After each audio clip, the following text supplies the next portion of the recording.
భారత స్వతంత్ర ఉద్యమ కాలంలో ఉద్యమకారులకు మనోబలాన్నిచ్చి సామాన్యులను సైతం సమరయోధులుగా మార్చినటువంటి గీతం. అహింసాయుత పద్ధతిలో కొనసాగిన భారత స్వతంత్రోద్యమానికి రణ నినాదంగా మోగినటువంటి గీతం అదే వందే మాతరం, వందే మాతరం. వందే మాతరం అనే పదం మన భారత జాతి యొక్క శాశ్వత భావోద్వేగం.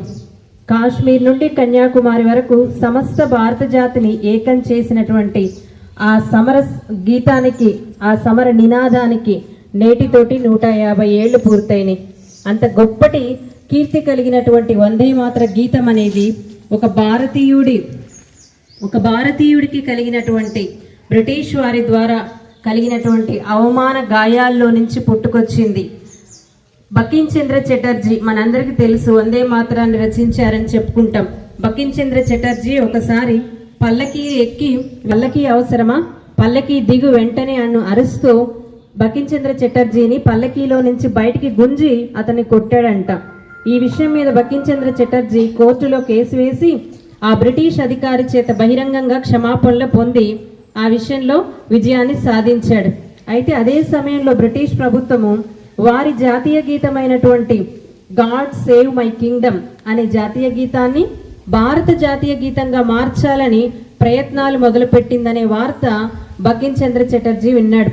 అప్పటికే బ్రిటిష్ ప్రభుత్వం పట్ల ఆవేశంతో ఉన్నటువంటి ఆగ్రహంతో ఉన్న బకిం చంద్ర చటర్జీ ఆయన ఆగ్రహం, ఆవేశం ఆయన కలం నుంచి పాట రూపంలో జాలువారింది.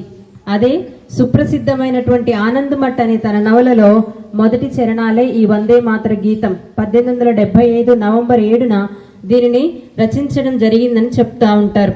మరి ఇందుకు మనం ప్రతినిత్యం పాడేటువంటి వందే మాతర గీతం భావం చాలా మధురంగా ఉంటుంది.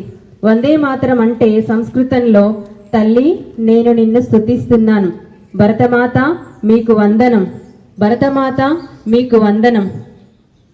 తెల్లని తీయటి నీటితోటి, కమ్మటి పండ్లతోటి, చల్లటి గాలులతోటి, పచ్చని పైరులతోటి విలసిల్లే భరతమాత నీకు వందనం.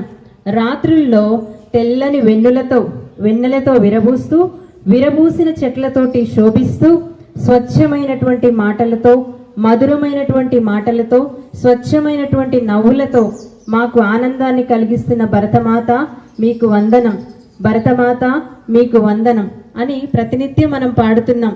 ఆ పాటలో ఎంత మాధుర్యం ఉంది, భారతదేశం యొక్క ఎంత గొప్పతనం ఉంది.